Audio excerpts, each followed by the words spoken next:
just wanted to take some time to explain how Chris and I came to find out that we had other siblings. It's a crazy story. So my mom, she dealt with mental illness. Let's say summer of 2017, she had relapsed, and I found her in dire need of treatment.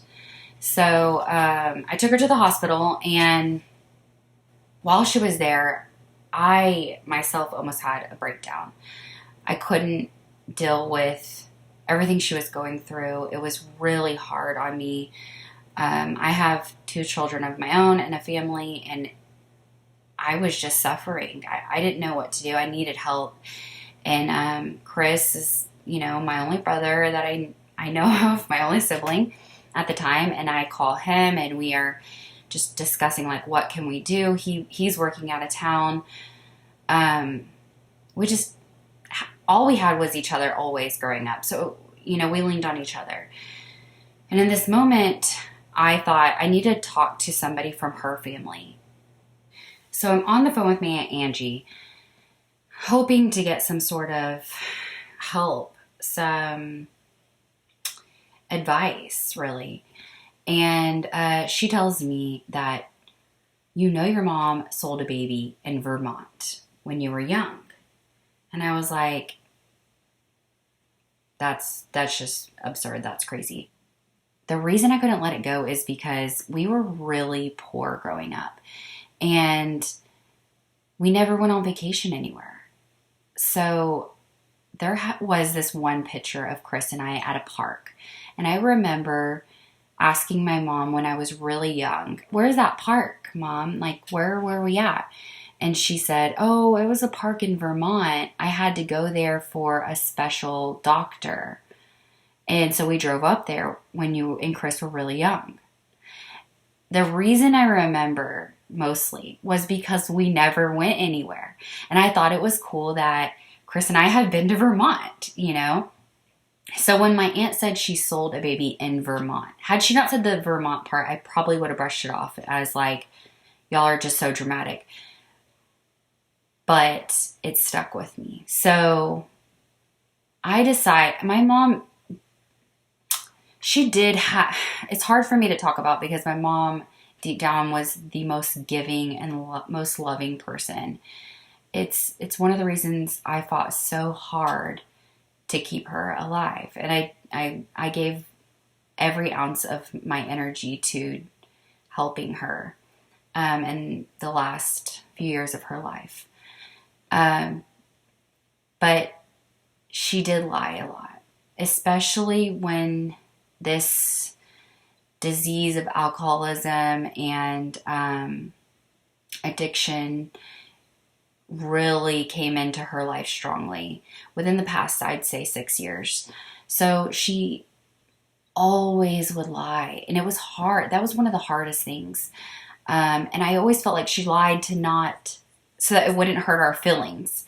So this was something big, and I had a really strong feeling that even if I asked her, she would not tell me the truth. But she was in the hospital. She was getting, treatment. She had almost just lost her life. And I just thought, why not? I'm going to ask. So when I went into the hospital that day, I was kind of walking on eggshells. I'm like, "Mom, I won't be mad at you, but I just want to ask you something. And I don't know if you'll even tell me the truth." Then I asked her, I said, "Did you have a baby that you gave up for adoption?" And she says, "Yes." She told me yes. And I knew in that moment I couldn't ask a lot of questions. I could tell in her voice she was scared. So I don't know. I think I was just really in shock in that moment. And she said, "It was a girl before you." And I don't really want to answer any more questions. And I was like, that's fine. I totally I understand. Don't feel bad about it. That was it. But it wasn't for me. So, well, first I call Chris and I'm like, you're not going to believe this. Mom said we have another sibling. And, of course he's like, what? That's insane. No. And I'm like, no. She told me we have another sibling that she gave up for adoption, a girl, before me. And then Angie told me that it was in Vermont. And we're sitting here brainstorming and I'm like, Vermont's a small state. I was born in 1987. Let me just get online and look up agencies that date back before 1987. Turns out the first one that pops up, Chris is like, call him. So I'm like, all right, well, I don't know what I'm going to ask, but I'll just call him. This is crazy. And it's so crazy to me. No way that I don't even believe this. I think there was still this doubt. We grew up our whole lives with never knowing this. It was a huge secret. So it just didn't feel real. It was just this crazy moment for us. So I call and the receptionist answers and she's just like, how can I help you? And I'm like, I don't know if, I don't really have any information, but, this is what happened. My aunt told me this crazy story and I don't know. And she's like, calm down. It's okay. We get phone calls all the time like this. And so she made me feel a little better. And she tells me, just give me your mom and dad's name and birthdays. And if we have any files on anything, we'll give you a call back. And so that was the end of it. Okay. Well, the next day, me and Chris are, we call each other again and can you believe this? This is insane.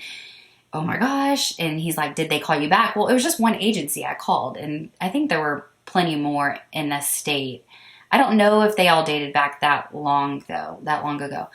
So I was like, no, maybe I'll call a few others. And he's like, well, just call that one back. Just call that one back. For some reason, just this one, the first one that I call, the first one I look up, it just kept ringing to us let me call back. Okay, so I call back. And this time, the receptionist is like, oh, who is this? And I go, Samantha Bancroft. I called yesterday. And she's like, oh, actually the owner wants to speak with you. That's crazy. Why would the owner want to speak with me? Clearly there's something going on. So the owner gets on the phone. Her name is Dawn. And Dawn's like, hi, Samantha. How are you? And I tell her fine. And she's like, what do you know? What can I help you with? I thought this was weird though, because why would she take time to get on the phone with me and ask me what I know again? So I tell her the story of my aunt. I talked to her. She made this comment, selling a baby, Vermont, the whole thing. My mom confirming, but not really wanting to talk about it. And she's like, okay. And I'm going, she's not getting off the phone with me. She's not saying much. And so I go, what's going on? I don't understand. And she's like, well, there's a lot of laws. There's just a lot of stuff. There's a lot of laws. And I'm like, if I could get my mom to somehow, consent.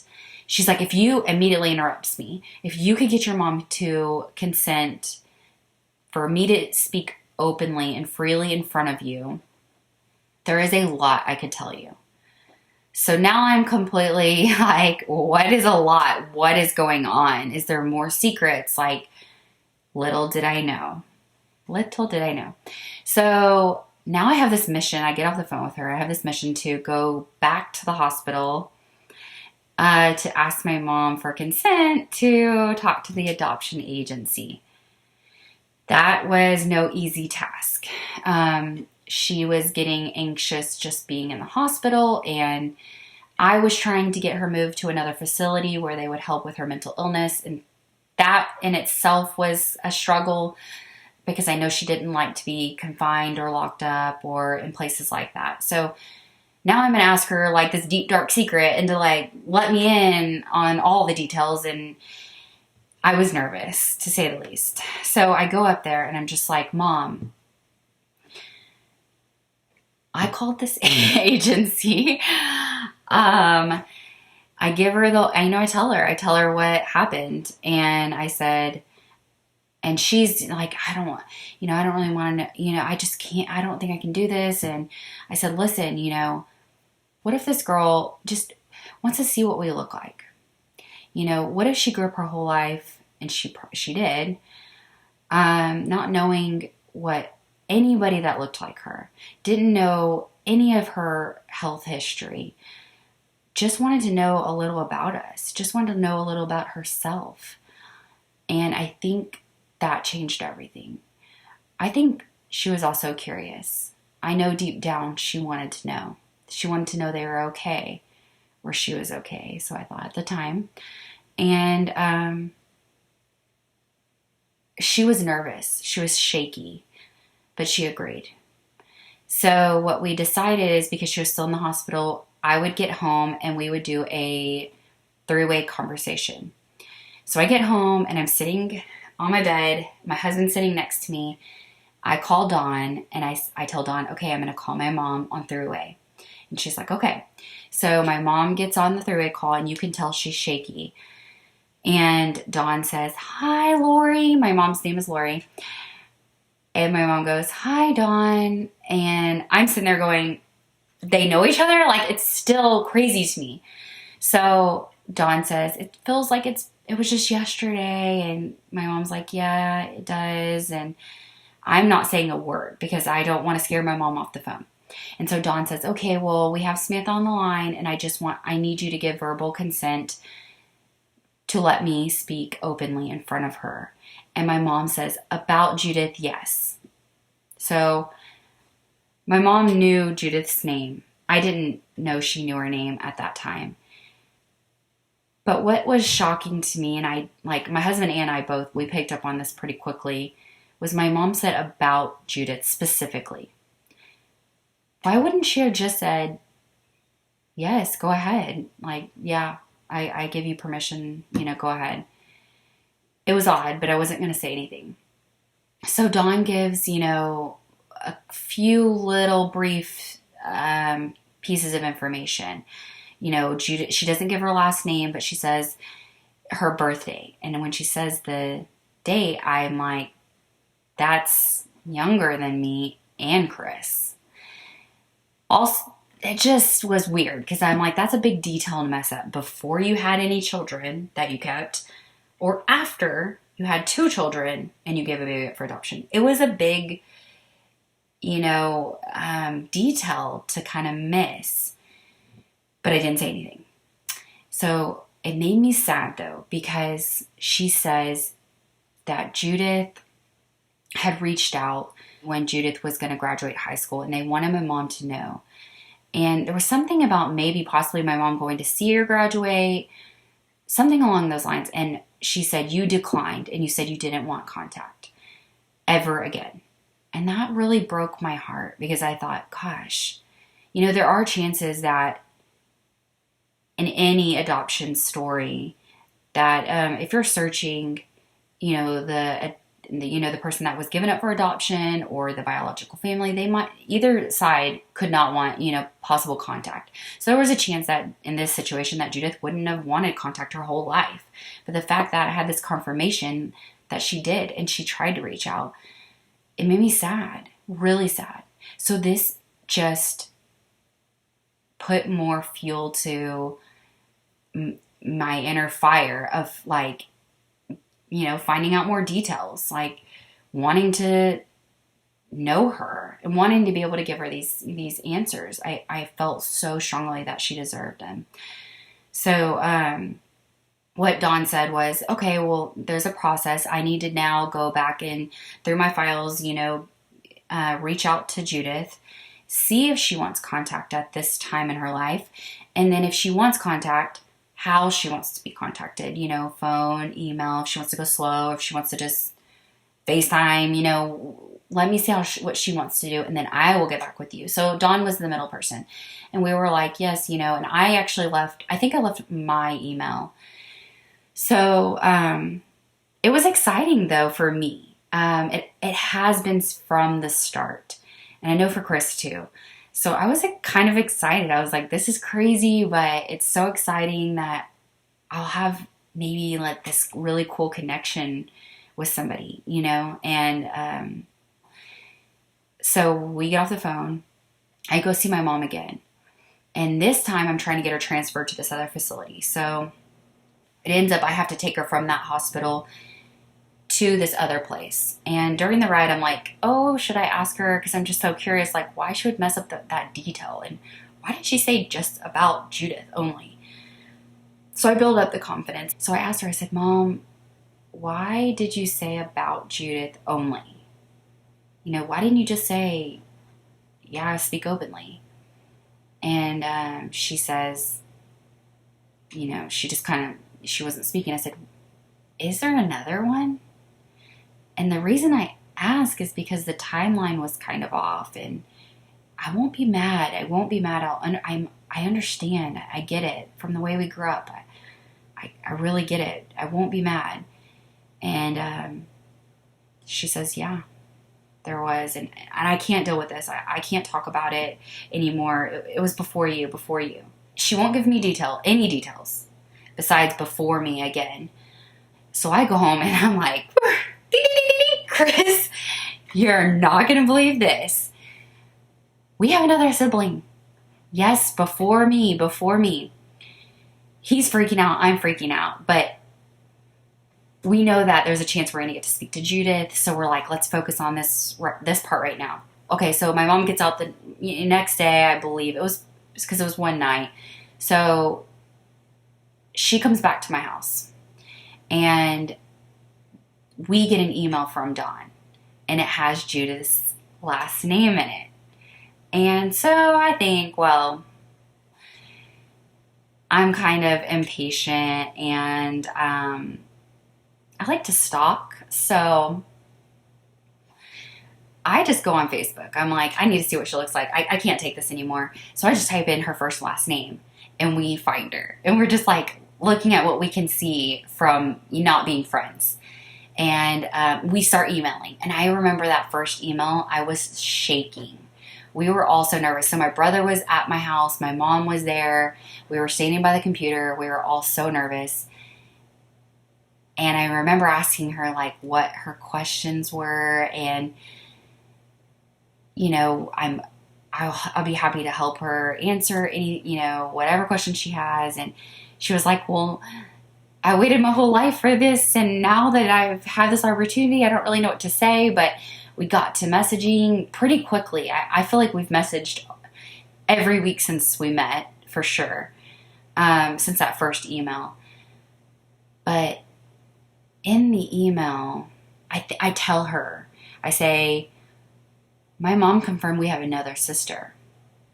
And she says, I know. And I'm like, what? And she's like, yes, but I think she was a little nervous too because there are a lot of laws and rules, and she didn't want to break Sarah's trust, so she was kind of hesitant. I don't want to give up information just yet.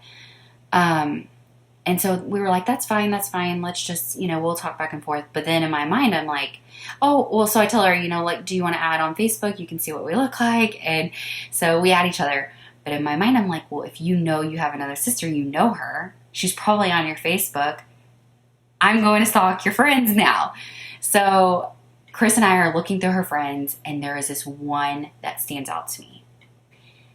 And I can't get over it. I'm like, holy moly, Chris, like, this is our family. Like, this is our sister. But when we look and try to stalk her page, we notice the year that she graduated high school, I think, was the same year that Judith graduated high school. So it didn't add up. And that was a big letdown because I was for sure this was our sister. And so I remember calling Chris, and Chris was like, it can't be her. We have to keep looking. Like, that's not her. And I'm like, no, like, I can't let it go. It's crazy. So we're going back and forth, and Chris is like, you know what? I'm just going to message her. And I'm like, you can't do that. no way, you can't do that. You have to go through Dawn. We have to, ask her and ask mom to get on the phone and do this whole thing again. He's like, no. I'm gonna message her. So he just messages her through Facebook. Is like, hey, are you my sister? Basically, like, I think you might be my sister. And turns out that she was in a treatment facility at the time, and her boyfriend was receiving her messages. Thank God, because we needed somebody to see them at this time. And I can only imagine what he was thinking in that moment, receiving that message. So he calls her. We leave. I think Chris left his phone number, and she calls us. So now I have this email basis relationship with Judith that we found, and Sarah's calling.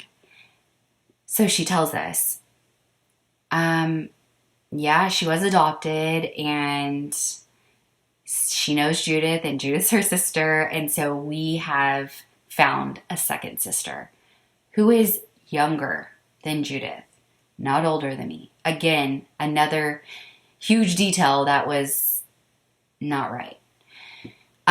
So what's really crazy is she says, I live in Toronto in Canada, but I'm in this place in Texas, Houston, Texas. We're like, this can't even be true.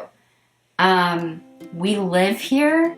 That's where we live. So we immediately are like, we're coming to see you.